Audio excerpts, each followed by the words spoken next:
Je vais dire un truc, ça peut choquer ce que je vais dire. Ce que je vais dire là peut choquer. Est-ce qu'on est prêt? En fait, on nous impose de faire ça. Et quand on veut choquer, il faut d'abord prévenir avant. Comme à la télé. Que ça, c'est interdit au moins de 18 ans. On laisse un moment pour que les moins de 18 ans partent. Mais ils ne partent pas. Ils restent. Ils restent toujours. Ils restent. Quand on dit ça, c'est là où il dit, hey, les vrais cheveux commencent. Alors, en fait, lorsqu'une femme accouche et choisit de donner le lait maternisé, qu'on appelle abusivement lait artificiel, à son enfant, au lieu du lait maternel, c'est une criminelle. Sauf s'il y a une raison purement médicale qui lui empêche de le faire. S'il n'y a pas de raison purement médicale et que c'est juste pour que ses seins soient pointus, c'est une criminelle. C'est une criminelle, tout simplement.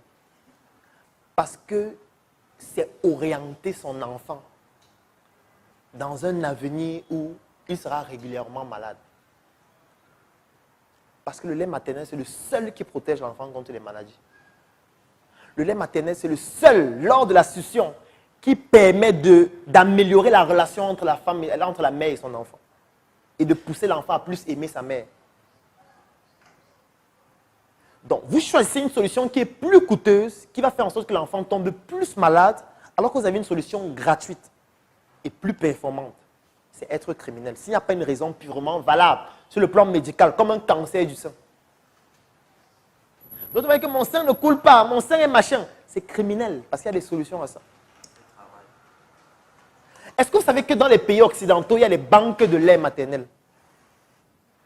Oui, il y a des banques de lait maternel. Ça veut dire que pour les femmes qui ne peuvent vraiment pas allaiter, parce que peut-être elles ont un cancer du sein, elles peuvent aller là-bas acheter le lait maternel pour donner à leur enfant. Pourquoi? Parce qu'il y a des femmes qui accouchent et l'enfant meurt. Et le lait continue de couler. Elles vendent donc leur lait, ou elles offrent leur lait à des banques de lait. On stérilise et puis on vend à des femmes qui ne peuvent pas allaiter. Parce qu'ils ont compris l'importance du lait maternel. Alors, comment est-ce qu'on produit le lait? Pour produire le lait de façon industrielle, les procédés qu'on utilise sont similaires à lorsqu'une femme vient d'accoucher. Parce que quand une femme vient d'accoucher, la première chose qu'on lui demande en général de faire, c'est de mettre l'enfant au sein directement. Pour plusieurs raisons. Parce que lorsqu'on met l'enfant au sein, l'enfant commence à téter. C'est ça qu'on appelle la succion. C'est ce qu'on appelle sur le plan purement médical un stimuli mécanique. Donc quand l'enfant tète, c'est un stimuli qui va envoyer donc une information sous forme d'influx nerveux au niveau du cerveau. Et cet influx du nerveux va stimuler la production de deux hormones. La première hormone s'appelle l'ocytocine. L'ocytocine va permettre de contracter les glandes qui sont au niveau du sein pour que le lait puisse couler facilement. Et la deuxième hormone s'appelle la prolactine, qui va permettre la production du lait. C'est la raison pour laquelle quand une femme allaite un enfant, elle a des douleurs au bas-ventre. C'est ça qu'on appelle des tranchées. Parce que l'ocytocine entraîne aussi une contraction de l'utérus.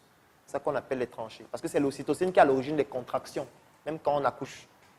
C'est la raison pour laquelle quand on allaite un enfant de façon intensive, on ne tombe pas enceinte quand c'est intensif. C'est pour ça qu'on appelle ça la mama. C'est une forme d'allaitement, de contraception qu'on appelle l'allaitement maternel intensif. Alors,